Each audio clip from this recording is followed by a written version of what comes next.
Acting President, given that the Dignity Party has amended state planning law to include universal design principles, and that I recently had the pleasure of hosting Adelaide's first Universal Design Forum, I wanted to take this opportunity to talk further about universal design. Universal design, or design for all, is a way of ensuring that our homes, buildings, streets and appliances can be used by as many people as possible without the need for adaptation. Universal design is not a new principle, so what has been holding it back?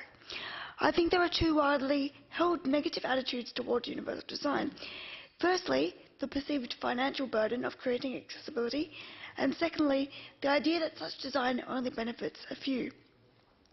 On the financial side of things, research shows that universal design is either cost neutral or adds only a small amount, namely between 0.5% and 2% to an entire project cost. And in the context of building a home, a hospital, a community facility, this is a tiny investment in some really big changes. So the investment is minuscule, and there are huge savings to be made in preventing falls alone when we implement universal design from the outset. The idea or attitude that universal design is not worth implementing because it only benefits a small amount of people can be refuted by the fact that it is in fact called universal design. The number of people with disabilities is of course increasing as our population lives longer, and we know that our population is rapidly aging. Benefits too are there for everyone, whether they are using a mobility aid such as a wheelchair, wheeling a suitcase, a pram, moving furniture in and out of a house, or wheeling a bicycle. Universal design is not about me any more than it is about each and every one of us. I was invited to speak at the Universal Design Conference in Sydney, and from that opportunity came the idea to host a one-day forum in Adelaide.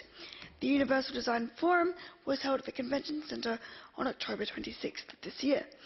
In South Australia, now is the time to lock in practices that will provide the ease of access for all now and into the future, so that we can rapidly meet the changing needs of our ageing population, community, locals and tourists alike. In 2012, I visited Norway, where universal design was introduced as a planning concept in 1997. Now that puts Australia to shame, doesn't it? 1997, that's 20 years ago. When I was in Oslo, I visited the Norwegian National Parliament, and the building happened to be undergoing major renovations. Notwithstanding this disruption, I was still able to enter Parliament House through the same door as everyone else. That is, of course, just a tiny example of the radically different attitude to accessibility that is evident in Norway. The Norwegian government gets it.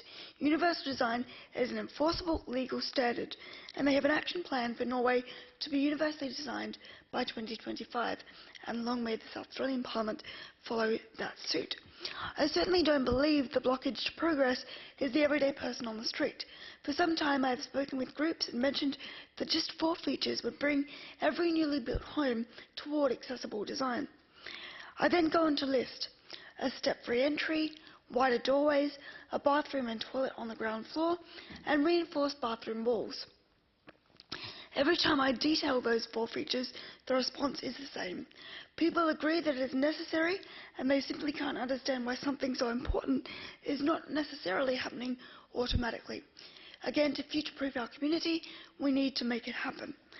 I believe that we need to ensure that we achieve great change in the city, and indeed state and nationwide. Universal design is not something that is niche, or indeed it certainly should not be. It is not a speciality and should not be seen as one. It is a human-centered design that simply means making all places and spaces accessible for everyone to do everything. I look forward to working with all members of Parliament to make sure that we finally, eventually, catch up to the likes of Norway in making universal design a legally enforceable standard for the good of all South Australians, particularly given our ageing population. We honour Mr Lucas. Mr Acting President, the headlines of the last week, such as Speaker sorry for creepy tweets with allegations of bullying, sexist harassment, inappropriate behaviour, etc.,